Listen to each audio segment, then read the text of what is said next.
Jadi selama beberapa waktu ke depan kita akan, oleh perkenan Tuhan, kita akan bahas virus corona adalah merupakan langkah awal dari kehadiran antikris di tengah-tengah dunia. Dengan kondisi seperti ini, kita harus menjadi bijaksana dan mempersiapkan diri dengan sungguh-sungguh. Ya, mengerti akhir zaman adalah merupakan hal yang sangat penting. Lebih penting daripada semua harta kekayaan yang ada di dalam dunia. Lebih penting dari semua uang yang ada di bank. Karena mengerti akhir zaman itu membuat kita bisa mengambil langkah yang tepat. Akan menentukan perjalanan hidup kita di dalam kekekalan. Kehidupan yang penting adalah kehidupan setelah yang sementara ini. Kehidupan yang tidak pernah dibatasi dengan waktu. Jadi kalau kita masuk di dalam kekekalan, kalau kita salah alamat, itu lebih bagus kita tidak usah dilahirkan, saudara. Tapi kalau kita pergi ke alamat yang pas, kita pergi menuju kepada kehidupan bersama dengan Tuhan, itu adalah sesuatu yang bisa terjadi kalau kita mengerti tentang akhir zaman. Kalau kita tidak mengerti akhir zaman, saya pastikan kita pasti salah alamat. Kita akan menuju kepada kekekalan, tetapi dengan penghukuman yang tidak akan pernah berhenti. Penghukuman yang kekal, yang tidak pernah akan ada remisi, tidak pernah akan ada pengampunan, tidak pernah akan ada abolisi, tidak ada pernah pengurangan masa tahanan. Bertambah hari, tambah lama, kita semakin tambah hancur dan menderita di dalam penghukuman. Itu sebabnya talking the end about this war is very important to everyone know about it. Sangat penting untuk setiap orang mengerti itu. Ya, pembahasan sebelumnya kita sudah bersama-sama sedikit menggali bahwa gereja akan berhadapan dengan antikris. Itu kita sudah lihat di dalam Matius 24 ayat 15 dan 29. Sebelum kita masuk ke pembahasan yang lebih lanjut, saya mau tekankan kepada kita bahwa sebelum antikris hadir, ada dua persiapan utama yang dilakukan oleh antikris.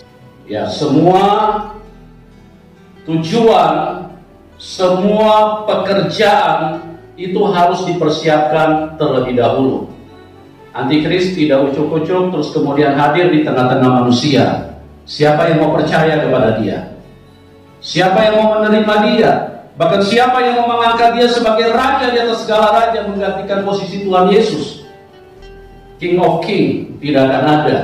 Jadi dia harus punya persiapan yang sangat matang untuk kemudian pada waktu dia hadir, semua akan berjalan sempurna sesuai dengan tujuan dia. Kita kemarin sudah sedikit kita ulas, tetapi saya rasa ini penting, saya perlu ulangi bahwa persiapan yang pertama itu adalah bagaimana mempersiapkan IT, ya. Jadi IT itu terus disempurnakan. Kenapa IT terus disempurnakan? Supaya antikris itu bisa mengontrol setiap manusia yang ada di dalam dunia ini, khususnya orang-orang Kristen. Jadi antikris punya persiapan yang sangat-sangat terus berinovasi dengan waktu yang begitu singkat ini. Kalau kita perhatikan IT sekarang berkembangnya begitu luar biasa. Pertama kali keluar iPhone 1, 2, 3, 4, sekarang kalau saya tidak salah sudah yang ke 11. Jadi ini inovasi terus. Jadi IT ini berkembang secara luar biasa. Untuk supaya kalau antikris hadir, dia akan dengan mudah bisa mengontrol seluruh dunia. Dia akan dengan mudah bisa melacak setiap keberadaan hidup manusia. Ya.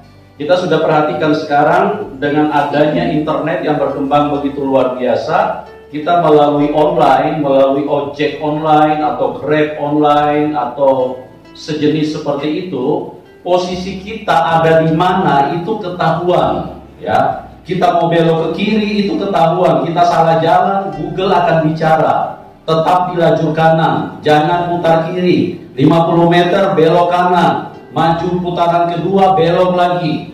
Itu semuanya kenapa seperti itu? Karena itu penyempurnaan dari IT.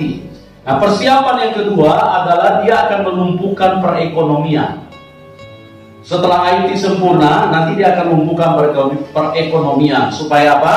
Supaya pada saat ekonomi lumpuh, itu artinya di mana-mana terjadi yang namanya penderitaan yang begitu besar, sehingga seluruh dunia akan berteriak, meminta tolong dan berdoa kepada Tuhan, Tuhan, tolong kami perlu makan, kami perlu sesuatu untuk kebutuhan kami. Dan pada saat kondisi seperti itu, Tuhan sudah mencatat di dalam Alkitab, pertolongan Tuhan tetap ada, tetapi di dalam kapasitas yang terbatas. Ya, sama seperti peristiwa Elia, bagaimana terjadi kelaparan yang hebat selama 3,5 tahun. Pada waktu itu Elia dipelihara oleh burung gagak. Ya, tetap diberi makan, tapi dengan kondisi yang terbatas. Firman Tuhan harus digenapi. Jadi kita harus paham dulu ini. Jangan nanti pada zaman itu banyak orang Kristen karena tidak mengerti, mereka akan menuding-nuding Tuhan. Kenapa Tuhan itu tidak tolong? Di mana Tuhan berada? Kenapa Tuhan tidak bantu lagi? Kenapa Tuhan tidak beri makanan? Ekonomi semua pada hancur. Padahal itu sudah ditunjukkan di dalam perjanjian lama. Ada yang namanya zaman Elia, ada juga yang namanya di zaman Yusuf. Terjadi 7 tahun kelaparan hebat. Nah, 7 tahun kelaparan hebat ini sebetulnya berbicara tentang akhir zaman. 3,5 tahun dunia gereja akan mengalami aniaya secara besar-besaran. Itu 3,5 tahun. Itu 3,5 tahun terakhir. Dan 3,5 tahun di awal itu namanya kelaparan. Makanya saya katakan bahwa virus corona ini adalah merupakan langkah awal dari kehadiran antikris. Dia akan melumpuhkan semua. Ini sudah semakin hari semakin kesini, dampaknya sudah semakin luar biasa. Tadi saya baru lihat di YouTube bahwa kepala negara tiba-tiba sidak di Bulog untuk memeriksa ketersediaan bahan pangan. Dan memang ini sudah kondisi yang mulai mengkhawatirkan, sehingga kepala negara punya inisiatif bagaimana caranya supaya situasi yang semakin kesini makin darurat ini itu harus bekerja lebih sungguh-sungguh, bekerja lebih teliti. Supaya apa? Supaya paling tidak bisa bertahan di dalam kondisi seperti ini. Tapi orang Kristen ini harus melihat lebih tajam, harus memperhatikan lebih sungguh-sungguh. Tuhan sementara bicara apa di dalam kondisi ini? Itu yang orang Kristen harus mengerti. Tetapi peristiwa dan dampak akibat daripada virus corona ini, itulah yang kita harus mengerti. Karena kita sementara berada di waktu yang sangat darurat. Beberapa tahun yang lalu saya melihat ada hamba-hamba Tuhan yang suka bernubuat bahwa akan terjadi kemakmuran di mana-mana. Indonesia akan bangkit, perekonomian akan menjadi luar biasa. Saya katakan ini hamba Tuhan rupanya dia lupa atau dia loncat baca Alkitab. Karena di 2 Timotius 3 sudah jelas dikatakan, pada waktu-waktu terakhir akan datang masa yang sukar. Setuju saudaraku? Pada waktu-waktu yang terakhir akan terjadi masa-masa yang sukar. Nah, kalau mereka bernubuat seperti itu, berarti mereka melawan firman Tuhan. Seperti saya katakan bahwa begitu banyak gereja, bahkan 99,9% gereja hamba-hamba Tuhan menafsirkan bahwa pengangkatan terjadi itu sebelum antikris muncul, sebelum antikris hadir di tengah-tengah orang Kristen. Dan ini adalah sesuatu yang salah. Ini adalah sesuatu yang sesat. Ini sesuatu yang tidak benar. Karena apa? Karena kita perhatikan, kita tidak usah bicara terlalu ngerok. Saya jelaskan sedikit saja dari perkataannya, ya. Namanya saja anti-kris. Apa artinya anti? Dia benci, dia marah, dia anti, dia sangat-sangat tidak suka, dia sangat-sangat menentang, dia sangat-sangat segala macam lah. Yang namanya anti, dia tidak suka. Dia tidak suka kepada Kristus. Nah, kalau dia hadir, kita sudah tahu. Kalau seandainya orang Kristen sudah diangkat, buat apa dia hadir? Ini penjelasan nggak usah ngeroh ya, kita bicara dari kulit permukaan aja. Jadi kalau misalnya orang Kristen sudah diangkat, untuk apa dia muncul?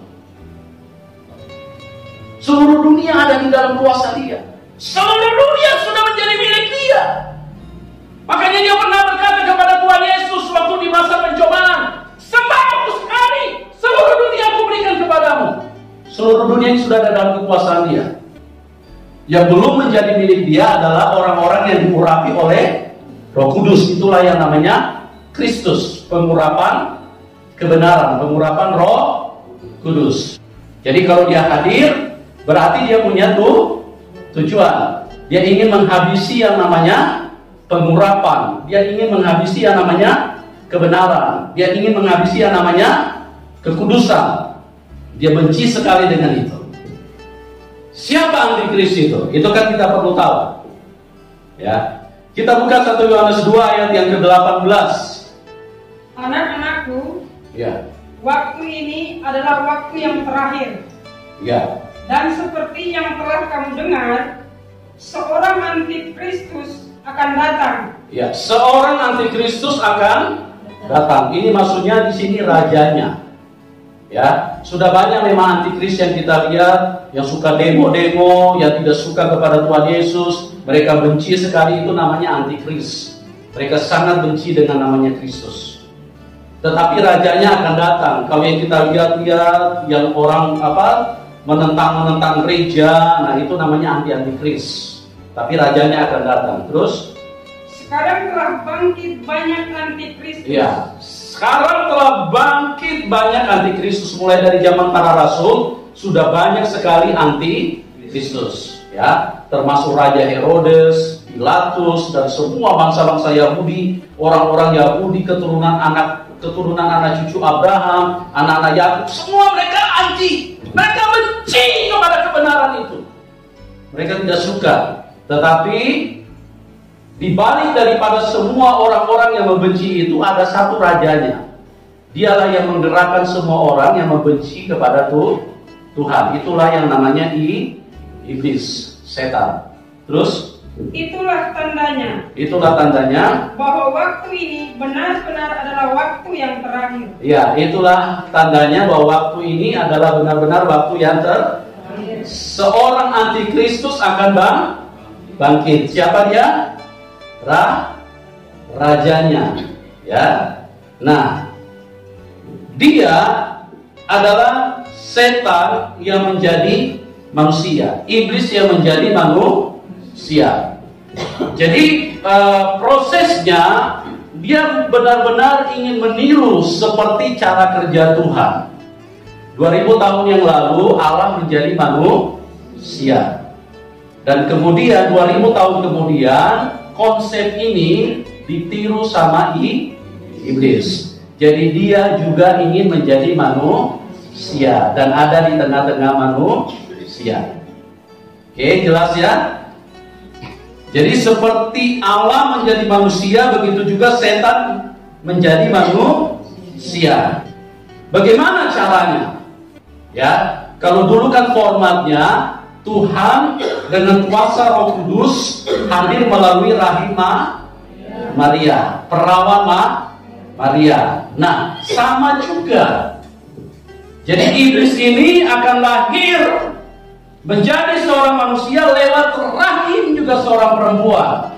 Cuma caranya yang agak aneh gitu loh ya. Kalau dulu cara kerja Tuhan di dalam konsep kekudusan. Tetapi kalau iblis di dalam konsep kenajisan. Terus bagaimana caranya dia bisa jadi manusia? Jadi dia pinjam rahim manusia.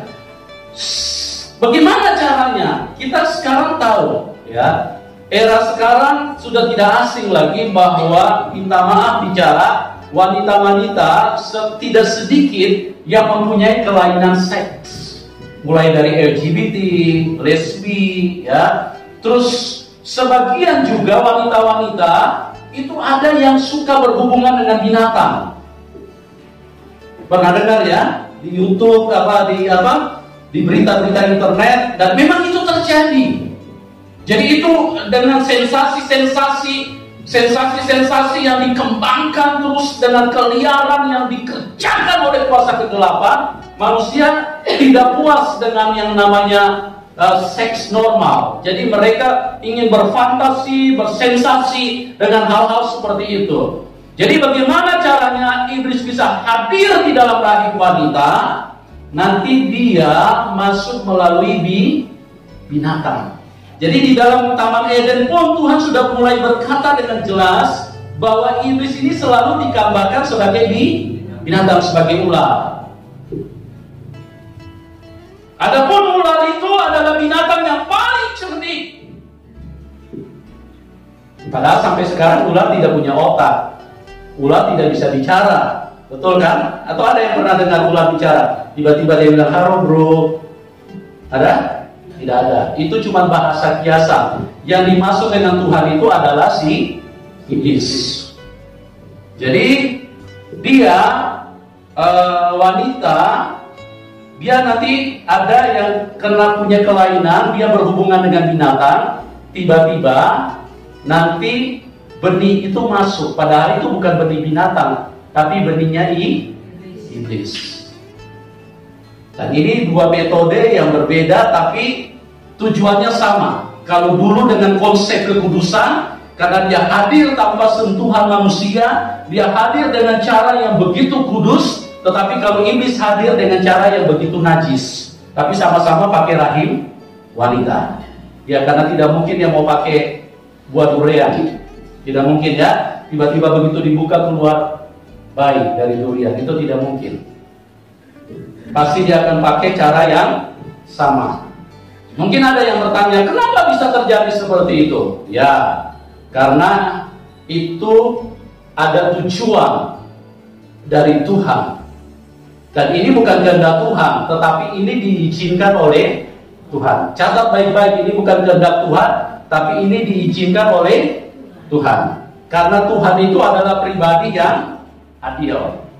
Jadi cara kerja Tuhan itu selalu adil. Tuhan itu terkenal selain kasihnya, kekudusannya, kecemburuannya, dia juga terkenal menjadi pribadi yang adil. Dia adil. Tuhan itu tidak mau nanti belakangan baru nanti iblis komplain. Dulu kan Tuhan jadi manusia. Kenapa saya nggak bisa gitu? Kenapa aku nggak bisa? Jadi Tuhan itu fair, Tuhan adil. Tuhan kasih kesempatan iblis untuk menjadi manusia dengan tujuan itu, ya. Jadi kalau 2000 tahun yang lalu Tuhan Yesus menghancurkan pekerjaan setan selama 3,5 tahun, di akhir zaman ini 2000 tahun kemudian setan akan menghancurkan pekerjaan Tuhan selama 3,5 tahun. Adil kan? Kita buka Kisah Rasul 10 ayat yang ke-38. Yaitu tentang Tuhan Yesus dari Nazaret. Iya. Bagaimana Allah mengurapi dia dengan Roh Kudus dan kuat kuasa. Dia yang berjalan berkeliling sambil berbuat baik dan menyembuhkan semua orang yang dikuasai iblis. Ya, jadi 2000 tahun yang lalu Tuhan Yesus menghancurkan pekerjaan iblis. Semua dia hancurkan. Dia tolak semua pekerjaan iblis. Jadi semua orang yang dikuasai iblis itu disembuhkan. Jadi pekerjaan iblis pada waktu itu hancur total. Nah 2000 tahun kemudian iblis yang hadir seperti kayak Mesias Tuhan Yesus, tapi ini di akhir zaman ini Mesias palsu. Dia akan menghancurkan gereja selama 3,5 tahun. Pekerjaan yang dibangun oleh Tuhan selama 3,5 tahun, selama ribuan tahun, itu akan dihancurkan oleh setan. Dan Tuhan izinkan itu. Kira-kira gimana kepribadian daripada antikris? Kita perlu kenal, ya, supaya kita mengenal kepribadiannya. Kita ini punya persiapan. Kalau kita tidak kenal kepribadian, kita tidak punya persiapan. Kalau ada orang penting, kalau ada sesuatu yang bisa membahayakan kita, kita sudah punya persiapan terlebih dahulu. Misalnya kita tahu dia datang mau marah-marah, mau pukul sama kita, dia datang 2 orang. Paling tidak kita siapkan 10 orang. Jadi dia walaupun emosi se-emosi apapun, begitu dia lihat 10 orang berdiri di depan, paling tidak dia agak ngeper juga, dia pasti mundur, ya. Jadi maksudnya kita tahu kepribadian dia, jadi kita punya persiapan. Yang pertama, yang kita harus tahu, dia muncul dengan kemarahan yang sangat besar. Pertanyaannya, seberapa besar kemarahan yang ada di dalam antikris? Seberapa besar kemarahannya yang ada di dalam dirinya pada saat dia muncul? Nah, sorry, saya tidak bisa ceritakan berapa besar volumenya, saya tidak bisa ceritakan. Tapi saya hanya bisa berikan gambaran. Dia muncul dengan kebencian yang begitu luar biasa. Dia muncul dengan kejengkelan yang tiada taranya.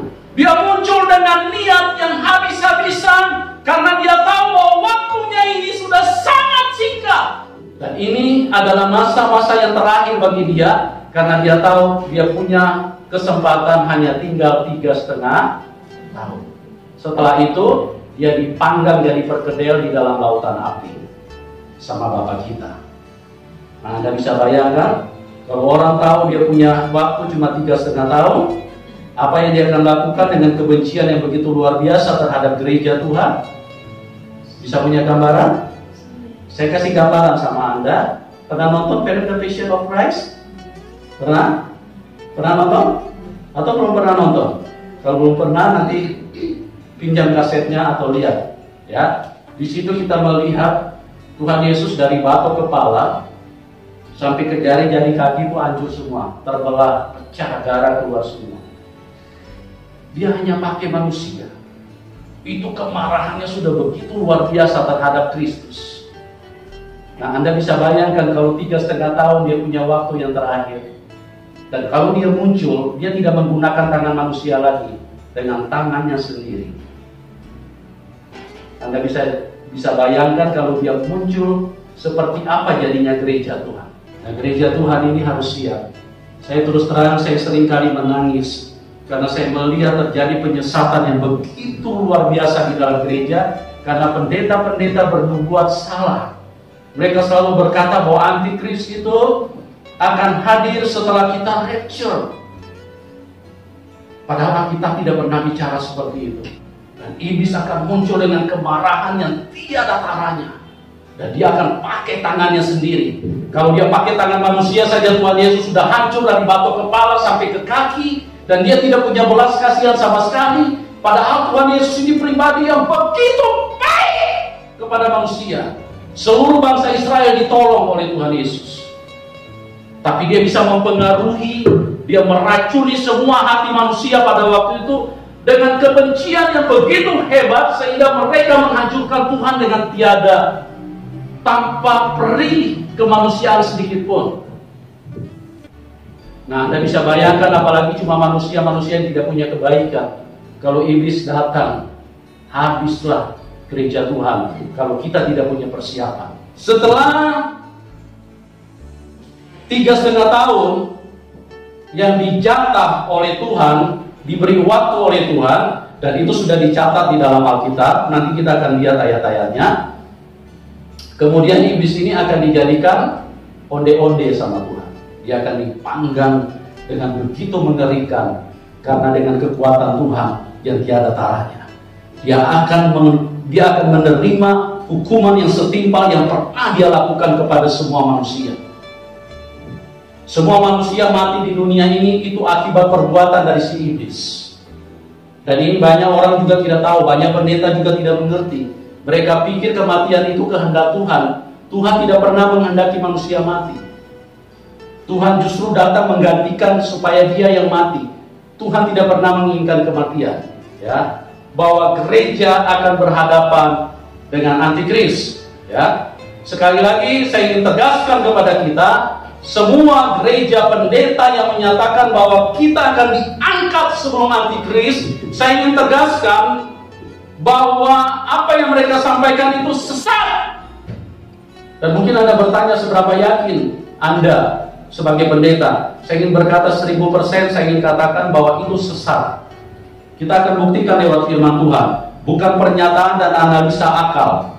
Yang berbeda ini cuma pendeta di akhir zaman. Saya tidak tahu mereka dapat pewahyuan dari mana. 4 tokoh di dalam Alkitab semua bicara sama. Saya sebutkan, yang pertama Paulus, yang kedua Daniel, yang ketiga Yohanes, dan yang keempat adalah Tuhan Yesus sendiri. Dia Raja kebenaran, dia Tuhan di atas segalanya. Kemarin kita sudah lihat ya, itu perkataan Tuhan Yesus di Matius 24. Nah sekarang kita akan mempertajam lebih dalam. Kita akan buka melalui perkataan Rasul Paulus, ya. Atau kita mulai dari perjanjian lama dulu deh. Kita buka Daniel dulu. Daniel 7. Daniel 7 ayat 21 sampai 22. Terus kemudian lompat ayat yang ke-25. Itu berperang melawan orang-orang kudus. Siapa tanduk itu? Wahyu menjelaskan dia adalah si iblis. Dia adalah antikris. Tanduk itu berperang melawan orang-orang kudus, gereja Tuhan. Karena tidak mungkin yang dimasukkan itu adalah komunitas lain. Itu pasti gereja Tuhan. Dikatakan orang-orang apa sih itu? Orang-orang kudus. Jelas ya tulisannya ya, bukan orang-orang najis ya. Tanduk itu berperang melawan orang-orang kudus. Siapa orang-orang kudus di sini? Gereja. Terus dan mengalahkan mereka. Ya, dan mengalahkan mereka. Sampai yang lanjut usianya itu datang dan keadilan diberikan kepada orang-orang kudus. Iya. Sampai yang lanjut usianya itu datang. Siapa yang lanjut usianya di sini? Bisa mengerti nggak saudaraku? Sampai yang apa? Yang lanjut usianya ini huruf apa nih? Huruf kecil apa huruf besar? Apa setengah besar? Huruf? Siapa yang dimaksud dengan lanjut usia nih? Tuh, Tuhan Yesus. Hanya dia yang lanjut usia. Adam cuma 960, tidak ada yang lanjut usianya. Bisa bilang amin? Aduh, kayaknya kurang yakin Anda ini. Saya jadi lemas juga nih kalau Anda tidak yakin. Bisa bilang amin? Amin. Siapa yang lanjut usianya? Tuhan Yesus. Oke. Berperang mengalahkan orang kudus sampai yang lanjut usianya itu datang. Dan apa? Dan keadilan diberikan. Siapa yang punya keadilan? Hanya Tuhan Yesus. Di situ di bagian sebelumnya apa? Dia mengalahkan orang-orang kudus. Dia mengalahkan gereja. Artinya dia pakai gereja itu. Dia hancurkan gereja itu. Ini firman loh yang katakan. Jadi pendeta-pendeta yang selama ini bicara bahwa kita akan rapture, itu sesat, saudaraku. Terus. Dan waktunya datang orang-orang kudus untuk memegang pemerintahan. Ya, dan waktunya datang orang-orang kudus memegang pemerintahan. Ini ayat berapa nih? 25, lompat. Ia akan mengucapkan perkataan yang menentang yang maha tinggi. Ia akan mengucapkan perkataan menentang yang maha tinggi. Dan akan menganiaya orang-orang kudus. Iya, dan akan menganiaya orang-orang kudus. Bisa bilang amin? Amin. Siap gereja Tuhan? Siap. Ya, Anda tidak siap, ya rugi sendiri. Ini firman Tuhan sudah bicara loh. Jangan nanti Anda bilang begitu Anda dianiaya, disiksa secara luar biasa. Di mana Tuhan Yesus? Di mana Tuhan Yesus? Kenapa Tuhan Yesus tidak tolong? Padahal ini sudah difirmankan. Anda yang tersesat sendiri, gereja yang tersesat. Oke? Ayat 25 sudah selesai. Terus? Milik yang maha tinggi. Milik yang maha tinggi. Ia berusaha untuk mengubah waktu dan hukum. Ia berusaha untuk mengubah waktu dan hukum. Hukum apa yang dia rubah? Hukum pidana, hukum perdata, hukum adat, semua hukum dia rubah. Yang berlaku itu hukum antikris. Pokoknya semua orang yang percaya kepada Tuhan Yesus dijadikan perkedel sama dia. Itulah hukum antikris. Dia ubah semuanya karena dia akan menjadi raja di atas segala raja. Amin. Siap? Siap. Ya. Ya, kita teruskan kita Daniel. Ia berusaha untuk mengubah waktu dan hukum. Ia berusaha untuk mengubah waktu dan hukum. Dan mereka akan diserahkan ke dalam tangannya selama 1 masa dan 2 masa dan setengah masa. Itu artinya, it means 3,5 tahun. Setuju? Amin. Ya, kalau Anda mau lawan aja firman. Ini firman yang bicara. Berapa tahun kita dianiaya? Dia akan disiksa 3,5 tahun. Jelas ya? 3,5 tahun kita gereja akan dibantai, disiksa dengan secara keji. Nanti kita akan pelajari bagaimana cara penyiksaan itu masuk di dalam gereja. Mereka pikir datang ke gereja cuma yang penting mereka diberkati, mereka sehat. Itu saja. Saya kadang-kadang terus terang saya suka sedih, kadang-kadang malam saya suka guling-guling di lantai, nangis di hadapan Tuhan. Saya tidak mengerti kenapa gereja ini kok bisa tersesat sampai begitu jauh. Oke, ini Daniel. Kita pindah ke Paulus. Paulus adalah tokoh yang ketiga. Dia bicara sama. Berapa masa? 1 masa, 2 masa, dan setengah masa. 3,5 tahun. 1 Tesalonika 4 ayat 15 sampai dengan 17. Ini kami katakan kepadamu. Ini kami katakan kepadamu Dengan firman Tuhan. dengan firman Tuhan. Kita yang hidup. Kita yang hidup, Yang masih tinggal sampai kedatangan Tuhan. yang masih tinggal sampai kedatangan Tuhan, Sekali-kali tidak akan mendahului mereka yang telah meninggal. sekali-kali tidak akan mendahului mereka yang telah meninggal. Jadi yang meninggal ini yang dianiaya, disiksa, dibantai, semua orang yang meninggal 10 tahun, 20 tahun, 100 tahun, 200 tahun, kita tidak akan mendahului mereka. Nanti yang masuk di dalam aniaya secara besar-besaran, kita juga tidak akan mendahului mereka. Yang disiksa, kita tidak akan mendahului mereka. Terus, Sebab pada waktu tanda diberi, pada waktu tanda diberi, yaitu pada waktu penghulu malaikat berseru, pada waktu penghulu malaikat berseru, dan sangkakala Allah berbunyi, dan sangkakala Allah berbunyi, maka Tuhan sendiri akan turun dari surga. Tuhan Yesus sendiri akan turun dari surga. Itulah baru namanya rapture. Terus, Dan mereka yang mati dalam Kristus dan mereka yang mati di dalam Kristus, akan lebih dahulu bangkit. dan mereka akan lebih dahulu bangkit. Baru sesudah itu, Sesudah itu, kita yang hidup, yang masih tinggal, akan diangkat bersama-sama dengan mereka dalam awan, menyongsong Tuhan di angkasa. Demikianlah kita akan selama-lamanya bersama-sama dengan Tuhan. kapan kita rapture, saudaraku? Jelas ya? Bisa bilang amin? Amin. Jelas ya? Kita akan bangkit setelah semua yang mati bangkit. Jadi terakhir sekali pada waktu Tuhan Yesus datang, yang mati-mati dulu bangkit. Yohanes, Paulus, Petrus, terus siapa? Catherine Coleman, orang-orang yang hidup kudus yang berjuang dengan luar biasa. Mereka bangkit terlebih dahulu. Naik ke awan menyongsong Tuhan. Sesudah itu baru jangan buru-buru mau rapture dari mana? Siapa yang kasih arahan seperti itu? Firman Tuhan tidak pernah arahkan seperti itu. Sudah 3 tokoh nih. Sama nggak mereka bicara? Sama ya? Oke, kita masih di Paulus. Kita buka lagi 2 Tesalonika 2 ayat 1 sampai dengan 5. 2 Tesalonika 2 ayat 1 sampai dengan 5. Tentang kedatangan Tuhan Ya, tentang kedatangan Tuhan Tuhan Yesus Ya, Kristus, ya, dan terhimpunnya kita dengan Dia. ya, terhimpunnya kita dengan Dia. Kami minta kepadamu saudara-saudara, Kami minta kepadamu saudara-saudara, supaya kamu kamu jangan lekas bingung dan gelisah. Iya, supaya kamu jangan lekas bingung dan gelisah. Karena sudah dari tahun 80-an, pendeta-pendeta sudah bernubuat Tuhan sudah mau datang.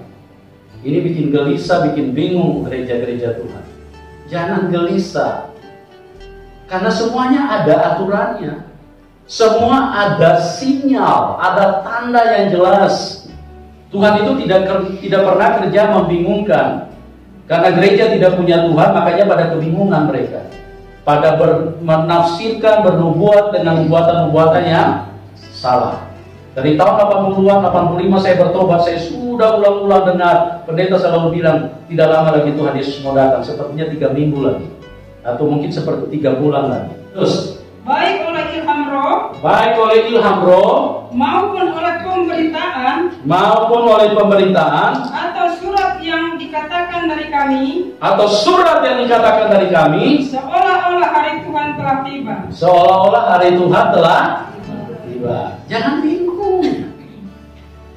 bingung kata Tuhan.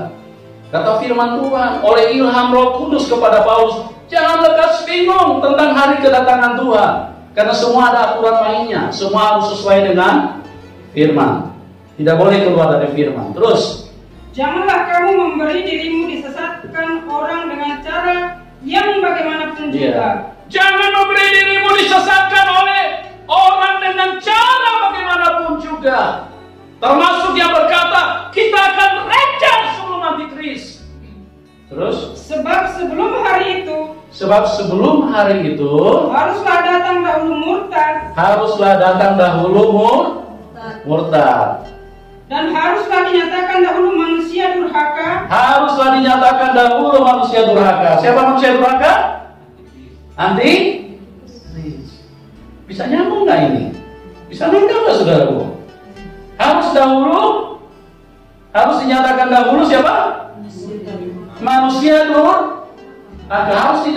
Haruslah datang dahulu murtad dan haruslah dinyatakan dahulu manusia yang akan antikris harus hadir dulu. Baru kedatangan baru Tuhan datang dulu jemput kita. Nggak usah bicara lecture dulu.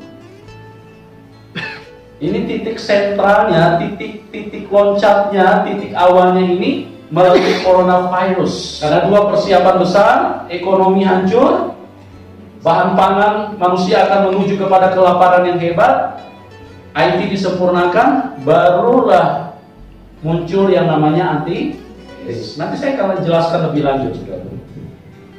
Oke, kita pindah ke Yohanes 12 Rasul Anak Domba. Ini tokoh yang ke-4.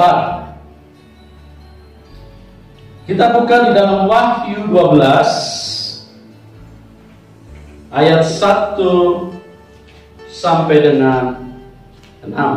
Maka tampaklah suatu tanda besar di langit. Seorang perempuan berselubungkan matahari. Ya, seorang perempuan berselubungkan matahari. Dengan bulan di bawah kakinya. Dan sebuah mahkota dari 12 bintang di atas kepalanya. Ya, sebuah mahkota dari 12 bintang di kepalanya. Ia sedang mengandung dan dalam keluhan dan penderitaannya hendak melahirkan. Ya, ia berteriak kesakitan. Ini berbicara tentang gereja Tuhan, atau lebih fokus kita bicara tentang Maria. Dia sedang mengeluh sakit untuk bersalin. 12 bintang itu bicara 12 rasul. 12 rasul yang akan menjadi penerus berita daripada bayi atau daripada anak yang akan lahir ini. Terus, maka tampaklah satu tanda yang lain di langit. Dan lihatlah seekor naga merah padam yang besar. Seekor naga merah padam yang besar. Berkepala 7 dan bertanduk 10. Dan di atas kepalanya ada 7 mahkota. Terus, dan menyeret sepertiga dari bintang-bintang di langit. Iya, ekornya menyeret sepertiga dari bintang-bintang di siapa ini? Iblis. Ya, merah padam dan dia bertanduk 10. Kepala 7 ini menunjukkan bahwa dia pribadi yang sangat jenius, pintarnya luar biasa. Yang bisa mengalahkan itu hanya Tuhan. Tidak ada satu manusia pun yang mampu bisa adu kepintaran dengan makhluk ini. Dia berkepala 7, otaknya sangat luar biasa, jenius, brilian. Dan tanduknya 10. Tanduk itu bicara kekuatan untuk berkelahi.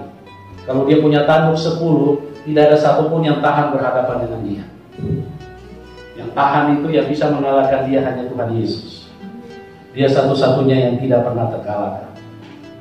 Makanya gereja Tuhan yang tidak hidup bersama Tuhan pasti akan jadi onde-onde semuanya. Yang tidak hidup intim dengan Tuhan pasti akan jadi perkedel semuanya. Dan melemparkannya ke atas bumi. Ya. Dan naga itu berdiri di hadapan perempuan yang hendak melahirkan itu. Dia berdiri di hadapan perempuan, di hadapan Maria yang hendak melahirkannya. Nya ini huruf besar menunjukkan siapa sini? Tuhan Yesus. Terus untuk menelan anaknya. Anak situ huruf apa? Kecil apa setengah besar? Besar menunjukkan pribadi itu Tuhan. Terus segera sesudah perempuan itu melahirkannya. Kembali di situ huruf besar. Itu menunjukkan pribadi itu Tuhan. Ayat kelima. Maka ia melahirkan seorang anak laki-laki. Kembali huruf besar. Terus yang akan menggembalakan semua bangsa dengan gada besi. Ya. Tiba-tiba anaknya itu dirampas dan dibawa lari kepada Allah dan ke tahtanya. Ya, dirampas dan dibawa lari kepada Allah dan ke tahtanya. Itulah waktu Tuhan Yesus naik ke surga. Iblis mau serang ini, tapi Tuhan Yesus dirampas dan dibawa naik ke surga. Ini terjadi berapa tahun? 2000 tahun yang lalu. Ini bernubuat di Wahyu, tapi ini terjadi 2000 tahun yang lalu. Oke, jelas ya? Ayat yang ke-6, perhatikan baik-baik. Perempuan itu lari ke padang gurun. Iya, perempuan itu lari ke padang gurun, di mana telah disediakan suatu tempat baginya oleh Allah. Iya. Supaya ia dipelihara di situ 1260 hari lamanya. Nah, inilah yang menjadi titik awal banyak gereja yang salah menafsirkan. Jadi mereka pikir gereja ini dipindahkan ke satu tempat. Ya, perempuan itu lari ke padang gurun. Tuhan itu tidak mungkin membawa gereja itu ke padang gurun.